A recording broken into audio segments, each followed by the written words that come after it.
எனக்கு மிகவும் பிரியமான அன்பு சகோதர சகோதரிகளை உங்களை பார்ப்பது அதிக மகிழ்ச்சி அடைகிறேன். மாறாத கர்த்தர் இந்த நாள் முழுவதும் நம்மை ஆச்சரியமாய் நடத்தினார்.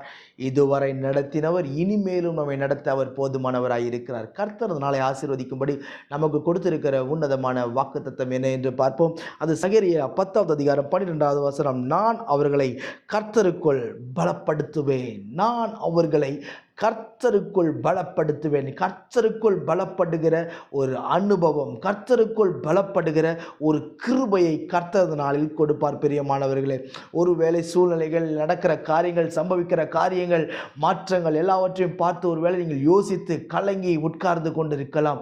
நீங்கள் கலங்கி நிற்க வேண்டிய அவசியமே இல்லை.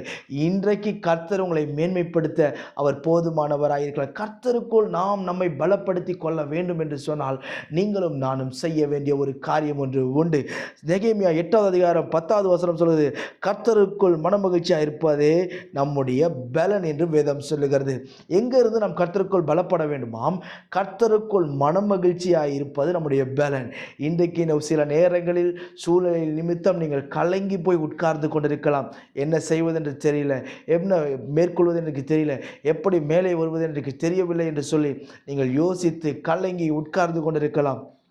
உங்களை பார்த்து கர்த்தர் சொல்லுகிறார், கர்த்தருக்குள் மனமகிழ்ச்சியாயிருங்கள். அவர் செய்த நன்மைகளை நினைத்து நினைத்து நினைத்து அவருக்கு நன்றி பலிகளை ஏறெடுத்து நாம் ஸ்தோத்தரிக்கும் பொழுது நிச்சயம் சொல்லுகிறேன், நாம் கர்த்தருக்குள் பலப்பட அது ஏதுவாய் இருக்கும். பலப்படுத்துகிற கிறிஸ்து நம்மோடு கூட இருக்கிறார். உங்களுடைய பலன் என்ன என்பது கர்த்தருக்கு தெரியும். உங்களுடைய பலவீனங்கள் என்ன என்பது கர்த்தருக்கு என்ன என்று ஆண்டவருக்கு நன்றாய் தெரியும்.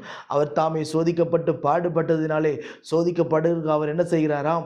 பலன் கொடுக்கிறவராய் இருக்கிறார். இன்றைக்கு அந்த தெய்வீக பலன் உங்களுக்கு உண்டாகும். பலப்படுத்தி உங்களை நடத்துவார். நான் உங்களுக்கு ஜெபிக்கட்டும். பரலோக பிதாவே, இந்த வார்த்தையெல்லாம் கேட்கிறேன் அன்பு சகோதர சகோதரி ஒவ்வொரு கருத்தில் ஒப்பு கொடுத்து நான் ஜெபிக்கிறேன். அப்பா, ஆசீர்வதித்து மேன்மைப்படுத்தி பலப்படுத்தி வாழ வைப்பீராக. கிருபை சூழ்ந்திருக்கட்டும், தடைகளெல்லாம் நீங்கட்டும், அற்புதமாய் நடத்தும் ஆண்டவரே. ஆண்டவரே, உமக்குள் மனமகிழ்ச்சியாய் இருந்து சந்தோஷத்தினால் நிரம்ப கர்த்தரின் கிருபை தரும்படிக்கு நான் ஜெபிக்கிறேன். கிருபை சூழ்ந்திருக்கட்டும், பலன் உண்டாகட்டும், ஆசீர்வதித்து பலப்படுத்தும். இயேசுவின் நாமத்தில் ஜெபிக்கிறேன் ஜீவனுள்ள பிதாவே. ஆமென், ஆமென், ஆமென். God bless you.